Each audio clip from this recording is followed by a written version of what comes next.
Greetings, YouTubers. It's me, Wayman29, and I decided to come back on. I had some extra time, and just wanted to give everybody an update of what was going on. I had to work a lot, and at my job it was the busy season, but now things have kind of calmed down. Me and Mrs. Wayman29 went on vacation and had a really good time. We did some camping and seen some relatives and went to some reunions and went swimming and all kinds of fun stuff. And I've been on watching your videos and keeping up with all the latest and greatest gossip and interesting stuff. Just to give you an update, what I've been doing, I got my website up on Religion Think, and some of your videos concerning religious topics are embedded there. And there's no videos about me. This isn't a self-promotion. I'm kind of doing a anthropology kind of idea where you can go and click on the video section and go to that religion and see different views, theological views, and teachings and things on that topic. And you're able to click on buttons and look that up in those texts. I believe the major religions are there, and I got quite a few videos from those on certain topics, social issues and different things, posted by people of those beliefs. So it's pretty interesting. Even have atheism there, and I linked in some great videos that Goat did, some very thoughtful videos on topics concerning atheism and religion. So they're there. And also in the books section, I'm going to be posting links to Amazon on books that I might talk about in case people are interested in checking some of that stuff out. And also I have on the blogs, so a lot of times if you're writing about something and you have it posted on a blog, I could post it, a link there, so people can check that out. And just generally, what I wanted to do was create a site that would I really didn't care about the orthodox views of religion, because usually the believers or people who follow religions think far differently from the orthodox views. So the common view, or the layperson's view, is far different from orthodox of any movement.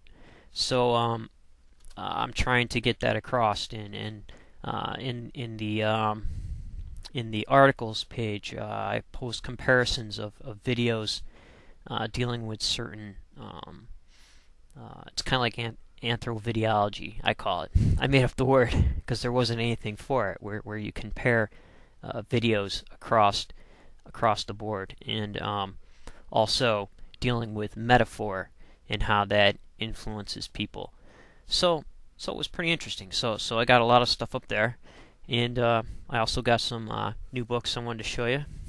Karen Armstrong, The Great Transformation. It's an awesome book. Gave me a lot of stuff to think about there. Changed my views on how I see the text of Job now, and a lot of the biblical writers, because different theories on when things were written in different time periods and came about in her book that I haven't heard of yet.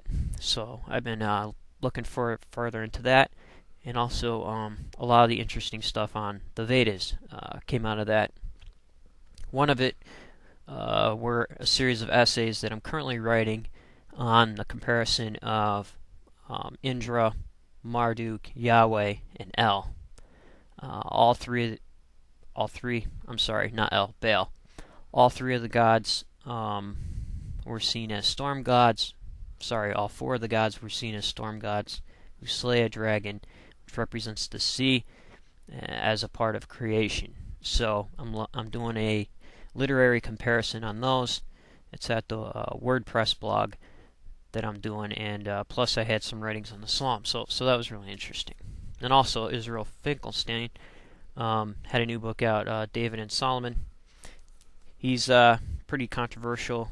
He's one of the few scholars that placed the kingdom of David a lot earlier and says that it wasn't as huge as the biblical texts make it out to be, which is nice. He says that actually the kingdom of Solomon may have been a lot smaller. It was the kingdom of Ahab that during the may have been attributed to Solomon, because Ahab was seen as an evil person or a wayward person. They took all his doings and attributed it to Solomon. So he goes in and discusses that. He also has a book out called Bible on Earth, which was a good book. And my buddy Richard, because I was doing all this Yahweh in comparison to the ancient Near Eastern text, the Triumphant of Elohim, which is an awesome text. He loaned that to me. And also a book on the Babylonians, which I got to get through. The Nations. It's part of a series. And the Canaanites. And it goes over some of the Ugaritic texts, which is pretty interesting. So that's what I've been up to, and hopefully I can get some of these ideas down. I kind of want to get into the essay on the theory of Job, and look into the theory of Job being post-exilic, meaning written either after the exile when they came back or during the exile, and the actual person Job representing Israel and his friends, the prophets who were saying, hey, you must have done something to cause this to happen to you. And so I'm going to get into that. And okay, so that's what I've been up to. It's good to be back on, and YouTube's awesome. I'm still addicted, so take care of YouTubers, take care of yourself and each other.